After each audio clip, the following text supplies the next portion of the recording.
It is mind blowing, and I think you're right. We called this, by the way, but I think we are in the transition phase, in the midst of one of those big, complete paradigm shifting product introductions. Right, the way that people view life and how to go through life and how to navigate their modern technological lifestyle is changing right now. I'm calling it. We're in that process. The future of music. The future of music. The future of music. The future of music. The future of music. The Future of Music podcast. Hey there once again to you, my friend, specifically you this time, not everybody, you individually. Thank you for being here on the Future of Music podcast, where we show you how to survive and thrive in the future of music. And when I say we, I mean myself, Ryan Withrow, and the lovely, wonderful Jonathan Boyd. He is here and he is Blue Boy today. And I've got, I didn't even know. And my blue light behind me is on. We're matching in that way. Maybe we could stretch it. We could go from that. Yeah, that's fine. But we got a lot to talk about today. I'm sure everybody's shocked. I've been just scrolling through all of the VR headset things between Quest 3 and the biggest thing in the world, Vision Pro. And I can't stop. I can't stop looking at it. I can't stop enjoying it. So what are we going to learn today? What are we going to talk about, John? All about this stuff that I have been obsessed with. Well, yet another prediction is here. Imagine that. I feel like they're every week, they're every hour at this point. But Apple Vision Pro obviously is out there. It's a thing. People are talking about it. You're seeing videos. You can't get online anywhere on any social media without seeing somebody talk about it, right? But how does that connect to the things that we've been talking about the ability to play music, and how is this enabling those new avenues for people, maybe people who haven't played an instrument before? How is it allowing them to start getting into the game? And that's really what I'm excited to dive into today. Perfect. I'm also excited for people to dive in, to click and like, subscribe, and the alerts button so that they could see every one of these. And make sure you do that. And feel free to comment as well. I love interacting with all of you. So be sure to do that, and make sure you follow us on the podcast platform. But it's here, man. It's released. The Apple Vision Pro. People are wearing, computers, the cost of a typical Apple computer, on their faces now. Or a cheap car. Really cheap car. Or I think it's more expensive than my first car for sure. Oh, for sure. And my second car. I think my second car was $500. So, we've come a long way, is what I'm saying. From driving rusty station wagons to wearing computers on our face. We are here, my friend. Sorry, that's the title. Yeah, thanks. It was very, very rusty. In any event, we are here, and we're starting to see all of the influencers posting stuff, how they're using it, what the experience is like. And honestly, as much as it's kind of this crazy world we live in, with people just posting all these videos and doing all of these tutorials and how-tos and just filling your feed with all of this, I kind of like it. Why? Yeah. Because when I first see the price tag, I'm like, no, I'm not going to do it. But then I start seeing people actually using it, giving demos, and it allows me to kind of be in the world without owning it yet to make the decision. And today we're going to do that. We're going to walk you through some of these videos that we've been seeing about the Apple Vision Pro and using the Apple Vision Pro, how it applies to what we've been talking about, and how, shocker, it shows that some of the things we predicted before it was released are already happening in the workspace in Vision Pro. So first of all, I'm going to show you a quick video about what it looks like in the world today. We've come from no cell phones when I was young, and just being like, as a kid, go play outside for 8 hours and just maybe come back on time. And that was it. Now, this is the world we live in, my friend. Enjoy the world of Apple Vision Pro. I don't know if it's just me, but I got a weird feeling about these Apple Vision headset things. I mean, it does feel like a Black Mirror episode. Everyone is in their own virtual world. Apple basically took virtual reality to the next level. It's like having your phone or laptop in your head. Check this out.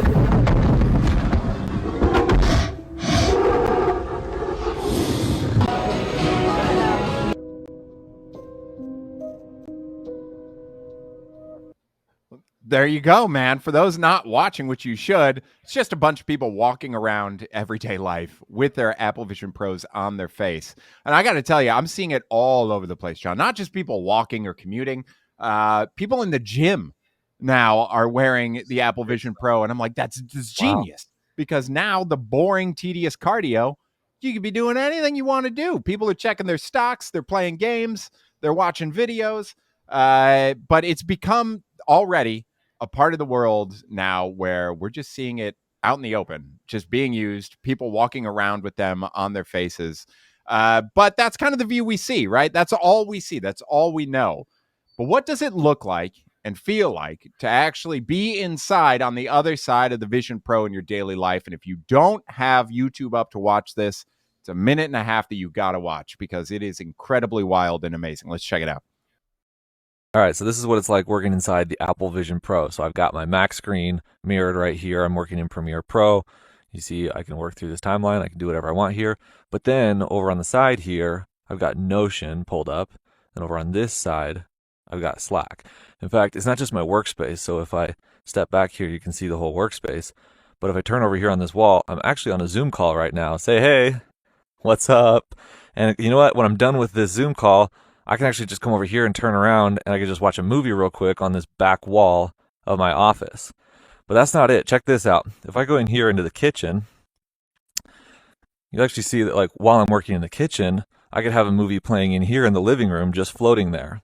In fact, the kitchen I've got now over here right next to the fridge, I've got my shopping list in case I need to go pick up groceries. And then while I'm working on creating some food, making some food over here, I can have a YouTube video playing showing me exactly how to do it. And not only that, but if you look over here on this wall, I actually have some artwork, a picture that I took in Switzerland just hanging up on the wall. And the coolest thing about all of this is that if I go back into my office, everything stays exactly where I put it. So we've got the movie there, we've got the Zoom call here, and the workstation right there. How cool is that? Wild, man. That is insane, man. And I think we all had a concept or an idea of what it would be like to actually use this, but you don't really understand it fully until you see it in action. Mm-hmm. And these are the videos that I mentioned earlier where I'm like, well, I might be interested now that this is a possibility. What are your initial thoughts, man? I've been down this rabbit hole heavily, so I've seen it a few times. But what is the initial gut? Well, let me hang on. Let me buy some Apple stock real fast. Hang on a second. No, it's a game changer. Like, okay, so a few things: the good and the bad, right? The good thing is, in a way, everything can be good and bad. Just disclaimer: yes, you can make an argument that what I'm about to say can be bad, and yes, you're right. But let me just focus on the good side. The good side, potentially, is that it seems expensive, but realistically, with technology like this, a few things. Eventually, like the Neuralink, the chip in your brain, or contacts, or glasses, or whatever, you won't have a big thing on your face, right? A computer on your face. You'll have it in your contacts, probably, or somewhere around your eyes, so you can see all of this stuff. Now, assuming that's true, even with the Vision Pro, you still have to have this thing on your face, but it still makes everything I'm about to say possible. So if you're watching that video, which if you haven't, you really should watch that video. Ryan is actually right about this one. You really should watch that video. But it's a game changer in so many ways because it eliminates so many costs. TVs aren't necessary. It's not necessary to have a TV anymore. You can just have a wall. It's not necessary to buy art anymore. You can just have it digital art, right? And there's so many different things. Like another example is in that video, the very first thing that guy was showing was a few different screens. Well, if you trade, for example, and you see people with a bunch of different screens, you don't need any of those screens anymore. In physical reality, you just have them virtual, and you can have as many screens as you want. You can be inside a screen and run up the candlesticks on the stocks. But in addition to that, the guy walks over to his trash can or his fridge or whatever, and he has his Apple Notes is right there. Hey, here's what's on the list. Genius. You don't need pen and paper. You don't need a notepad, like a physical notepad, like buying a sticky note thing to put on your fridge. People will do that out of habit because that's their system and that's how it works. But what I'm saying is it eliminates the need for those things. So it's kind of in exciting and inspiring and captivating and also scary, of course, at the same time, because you can exist, your world can exist in this thing on your face. And just like we say all those movies, like I think it's called Ready Player One. Mm-hmm. The last episode we did that omnidirectional floor thing, and in that movie they had an omnidirectional treadmill. But now we're actually getting to the point where it's like Ready Player One for real, and you can literally be in a room or just outside, and your surroundings can be just total garbage. No paint on the walls, whatever. But you're in this fantasy virtual world where everything's perfect, and it's remarkable. I'm not really. I'm kind of speechless on some ways. In some Yeah. ways. Only Um, some. but yeah, I mean, I know we'll talk here in a second about the music related stuff, but just on those first impressions, just on how it's going to change everyday life. What do you think about it? I I didn't realize how much it could be used in all areas of life. So when I first see them announce the Apple Vision Pro, the cost, my mind goes where I think all of our minds go. It's like, why would I pay that much for something that's like the Quest 2 that is just like, yeah, I'm in it a little bit and it's just this one thing. It's not multiple things and it's a game console basically. Mm-hmm. So that's where my brain goes first when I hear them announce this. But then you start looking at the fact that, like you said, I don't need additional monitors. I don't need a television anywhere. I can Anywhere. not worry about that. And you start realizing all the costs that go away by buying something that's $3,500 Yeah. or whatever it is. And it starts to eat away at that initial cost and gives you so many benefits. And even when I'm watching the FaceTimes that people do, I'll have to post a video in the description for that. Uh, People, it's like an avatar, but it's like a deep fake avatar of you. So it looks little wonky at this point, but the fact that it's the first iteration of trying to mirror your image based on something that is 1 inch away from your eyeball, it's super impressive. And then you start thinking about the other applications that I've seen, which is great for somebody that flies, let's say on a plane, and they can't stand like the claustrophobic feeling of being on a plane and trying to work and trying to figure things out. Now we're seeing videos of people pulling up a movie and maybe Slack and maybe one other thing that they're working on in this with just maybe a Bluetooth keyboard, and you're able to then completely change the environment that you're in. So I'm seeing people watch movies, work on this crammed plane, feeling like they are out on a beach Mm-hmm. in the and it just removes any of that anxiety of just being crammed in with people. So it has so many uses. And a lot of people are using it for workflow, obviously, because it is an Apple product, like we imagine they would be really using it for and pushing it into a daily life process, not just games. Yeah. But let's talk about the other side. What's possible for people looking to do something maybe with music or some kind of creativity here? A lot of people are using this and having a blast being DJs. So Mm. think about all the DJ equipment, think about all the work you would have to do. And here's somebody testing it out for the first time. Here you go.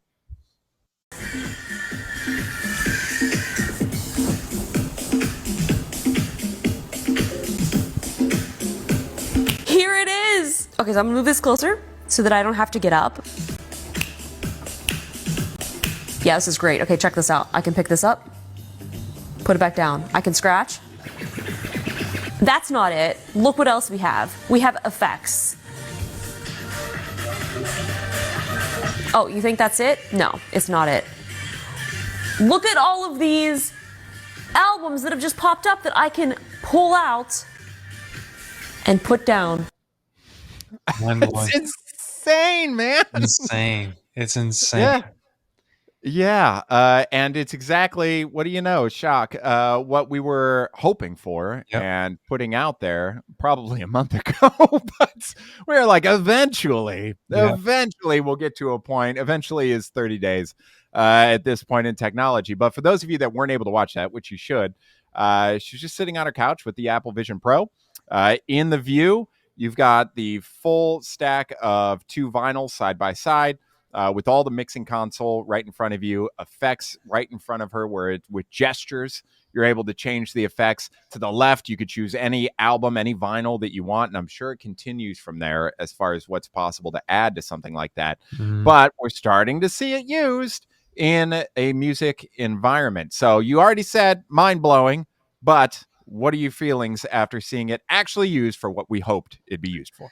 Yeah, so in terms of being doing DJ stuff, that makes sense. It's really easy to do something like that, something with tactile interface, where maybe touching some drums or touching something that makes notes or sounds or whatever. You can already do that with even cell phone apps. But for the Quest, for example, there are other applications. We've had some people on, and we will continue to have people on who develop things like this. Um, but I don't think, frankly, that any of those, including the one that we just watched for the Apple Vision Pro, is up to the level of a kind of like the difference between an entry level guitar and a professional level you're going to go on stage and play shows with a type guitar, right? Mhm. The difference, what I'm talking about or referring to for anybody who's familiar with that, or not, if you're not familiar with it, it's the same as any piece of sports equipment. So technically, any entry level piece of sports equipment or musical equipment or tool that you use to build a house or whatever, technically it allows you to get in the game, right? It allows you to start doing the activity, but it doesn't allow you to do the activity at a very high level. It's not a professional level instrument or tool or piece of equipment that allows you to produce, I guess, at a very high level. And I don't think we're seeing that yet. Obviously, we have some things in development which we're pushing the limits. We're going to be pushing the limits of doing that and allowing people to legitimately, go and learn music without having an instrument in a professional way, like up to a professional degree. But I don't think it's there yet. Um, there's definitely a lot of room for improvement, and I think it's at the stage, in my opinion, with the Apple Vision Pro, we'll see what apps become available, right? But so far, with specific music learning or music making applications in virtual reality, I think we're at the point where we've just passed, or we're just kind of peaking on that point where we're just passing the okay, this is a joke, it just exists just because somebody can level, to now it's like, okay, this is kind of useful, but it's not there yet. It's just not there yet. So what are your thoughts? Yeah, I think it's an incredible step. As you were talking, for me, I think we've mentioned this before. When I first started playing guitar, I had to, like you mentioned, get a really junk guitar at Mhm. first to start to understand, is this something worth my time, something I enjoy, and something I should continue to invest in and spend money on for better instruments? This is just another way of doing that for free, basically, so Mhm. that you could feel if you actually really enjoy it. I don't think at the point right now, obviously, a somebody that does this professionally would be like, ditch my gear, let's go to this. No. But we're close to that, I would say. I could even imagine them coming out with very simple, cheap, effective boards that just control, you could set the different controls, but it's nothing crazy like an actual mix board or Sure. anything. It's just there to be computing, basically, Yeah. for them. I have seen one video out there as well where a DJ did try to do an entire set from the Apple Vision Pro. And I think all they required for it was a very simple, like, mix board that was probably 8x4 and a computer. So they're still using those actual products and those actual tools, but they were able to dwindle down from 8 other items into using two and be able to use it effectively. So it makes me excited because I want to get into that. This is something I've been wanting to get into, is testing out playing on DJ equipment and see what I could do for music that way. And this is something I'd get into just so that I start to Sure. learn the mechanics, so that I know, oh, well, now when I go to buy an actual board, I know that I like this control, that control, this setup, it's that. It really allows me to do that. But I'll show you what I'm most excited about with Apple Vision Pro and music, just being somebody that records way too much in my life and has like 800 files labeled good riff 25994.2 done. And then not done, almost done, kind of done. Final version 2, final version 3. And I'll never go back to any of them. But let's take a look at what music production looks like using the Apple Vision Pro. This kind of combines the idea of just everything being around you and Yep. actually using some music equipment. So check it out. I mean, that is just ridiculous. Can you guys even see this? I don't even think I need it that big. Let's make it a reasonable size.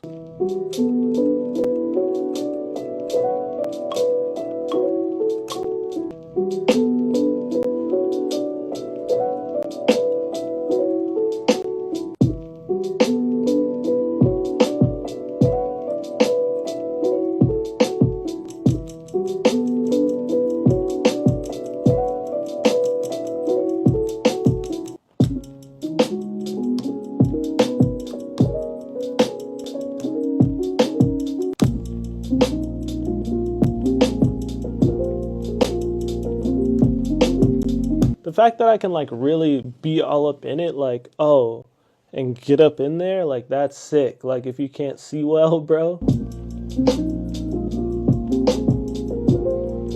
Pull up the mixer. I'm like an engineer right now. Conclusion. What is the verdict on the Apple Vision Pro? I see this just being used anywhere but the studio. I might use it here and there in here. Where I see the real utility of this is laying on the couch, doing all the stuff I do on my laptop, but just way bigger. But yeah, should you buy it? Probably not. That guy cracks me up. But yeah, it's the last thing he mentioned, which is being able to do all of that stuff just from the couch instead of having an actual studio. That's really what I want to talk about on this. So for those not watching that, it's essentially the screen for his DAW. His digital audio workstation is in front of him, and he's able to compose in there, size it differently, make it a big screen or smaller. Also, you see a lot of people using this to like separate out their digital instruments. So they'll have different VST instruments everywhere, all around them, on top of being able to do this. But the beauty is, as an older person, me, looking at recording, you should see me daily, John. When I'm actually recording, it's very much like squinty eyes, trying to find everything, even though I have a 27-inch screen. It's still not enough for me. And being able to actually make that large or like go into it and be able to fine tune and tweak. He does look like an alien as he's doing it, for sure. With the hood. But yeah. But again, I think at the core, thinking of recording a song and what goes into that, and starting to realize that you only need one piece of equipment now. We've gone from potentially needing 80 things, multiple monitors, multiple systems running everything because it's so heavy on the actual computing, and the need for all of this stuff. And now thinking, all I need is like a laptop. That's it. It's all I need at this point to actually edit and create music and be in an audio workstation, because I could create 80 screens if I want. I can have a mixer to my right. I could have the main station here. I could be doing my MIDI stuff on the left. It could be all over me. And I don't have to break from that. I don't have to do one window to another window to another window and break concentration. And that's exactly what we were talking about when we were talking about music production in AR, was it won't break focus finally, instead of trying to find file 2555 rough draft riff 2 800 times and distracting for 10 minutes and getting out of that flow state and that creativity. But there you go. There's your initial gut instinct. Over to you, John. Yeah, something that you didn't touch on, which you kind of implied it, but something that I could find very useful as a musician is that When you go to a studio, the studio environment is very different from wherever you wrote the song or wherever you normally play. And wherever you normally play is very comfortable to you, and you get comfortable playing, and you probably have a lot of, there's places that you can go, and environments that you can be in where you're playing or coming up or writing stuff.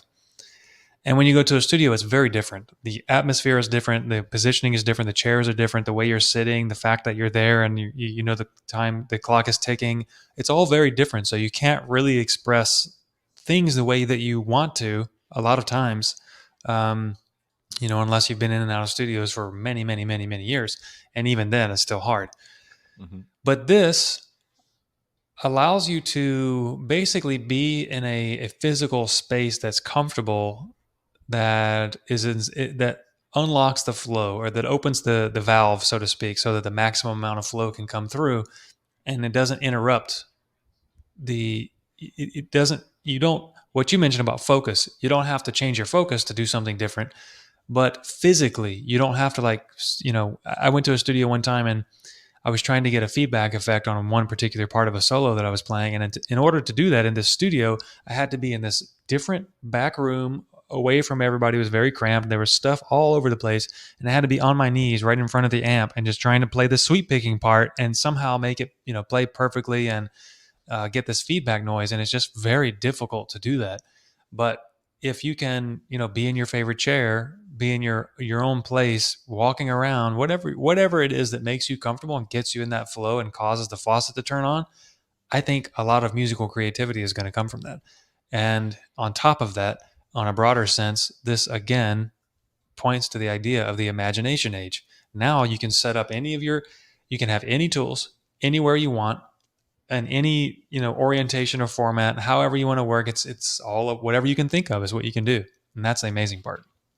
Yeah, and for a musician, I think we've done some of the walks through what's possible in AR for playing music, obviously. But the big one for me then becomes, well, as a guitarist, a lot of my stuff I write in something like Guitar Pro, and then I go and I practice it and I record it.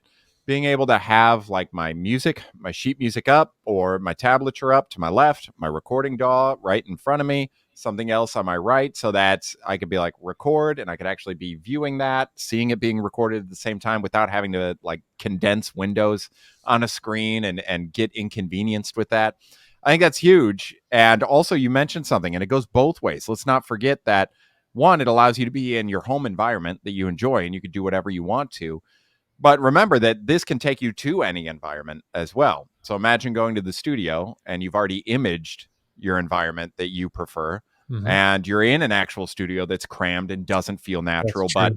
you're using the entire background of the room that you are inspired by, Yeah. and you're able to feel like you're there. So I think there's so much to come. It's only been like 1 week, not even, that Vision Pro has been out, and we're already seeing this stuff. And I am going to say it. I am starting to see as well more of the piano tutorials hitting Mm-hmm. Apple Vision Pro now, some guitar stuff. So we're going to start seeing a lot more of physical instruments with the Vision Pro compared to the Quest, where they really focus on that a lot lately.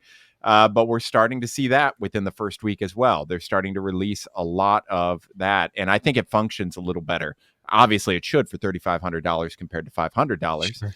But yeah, but the functionality of combining a physical thing in a physical space with something in the Apple Vision Pro, a lot less clunky. There are people posting videos all over the place of them just in an environment and showing you how well it tracks your hand movements. And, people going and connecting all fingers like this, and it just instantly understands that feedback and shows it to you. It's a lot more real, I guess, is the Mm-hmm. big thing. Is it like real life yet? No, but it will get there. Is it much more real compared to something like a Quest?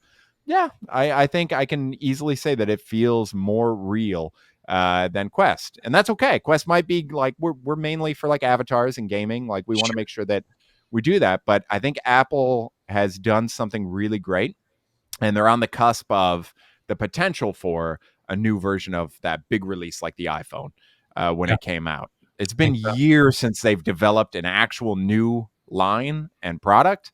And I think the days of having the iPhone 13 become the same exact thing as the iPhone 20, Yeah.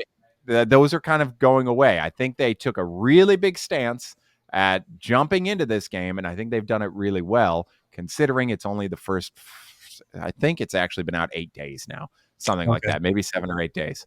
And we're already seeing this. So I can only imagine when they start to push updates, what's Yep. going to change, what's going to happen. Imagine version 2 or 3 of the actual hardware, what Mhm. that's going to change to. The fact that this is their start, their first headset ever, it's mind-blowing. It is mind blowing, and I think you're right. We called this, by the way, but I think we are in the transition phase, in the midst of one of those big, complete paradigm shifting product introductions. Right, the way that people view life and how to go through life and how to navigate their modern technological lifestyle is changing right now. I'm calling it. We're in that process. Also, as far as the face computer idea, number one, the cord that hangs down. Obviously, I think they're going to have to fix that. I'm surprised that Sure. there's not really a solution for that already. Um, they can figure that out. That should be pretty easy. But I predict that there's a lot of resistance that we can see from people wearing these face computers around in daily life, right? It's shocking. It's like, holy crap, we're in a Black Mirror episode, just like they said. And a lot of people hate it. But I see that the catalyst, the amount of momentum behind this new invention, behind this new thing, people adopting it is a lot stronger than the people resisting it. So I think we're going to see a proliferation of people wearing these face things on their heads, around just daily life, and then they're going to start transforming more to glasses and then contacts and kind of become more normal. But I don't think it's going to be resisted, even as No. shocking as it looks. Yeah, it does look shocking, but let's remember, I mean, we're so used to the world of cell phones at this point. It Sure. is daily life. We wouldn't survive, let's be honest, without the use of cell phones at this point. If somebody took yours away and was like, you don't get another one for 5 years, it'd be hard. But remember when they first started coming out, it was a weird thing. It Yeah. was strange. I mean, the resistance was like, can't you just live your life? You need to be on your phone. Use your home phone, your Yeah. landline. What are you talking about? And now it's like we're at a point where you can't live without it, really. Yep. There's no choice. And I think we're just in one of those moments where there's resistance because it feels weird and it's a new crazy thing. I mean, when you drill down the idea, let's just take a step back from our tech knowledge and what we look at every day. But when you take a step back and think about somebody that has no knowledge of it, now they see people wearing alien goggles around. Yeah. It could be weird. All right. It could be a little weird. But I think, again, it slowly will just become like, man, I got to try one of those. For Everybody's sure. moving to this thing. Everybody's doing this. I think They're so. not even selling computers anymore. They're just selling these. It's going to happen. Yeah. And I do have a feeling that as long as it continues with the way they're doing it now and how they're perfecting these and how they're rolling these out, I do think it becomes something as similar as cell phone at this point in the next X amount of years.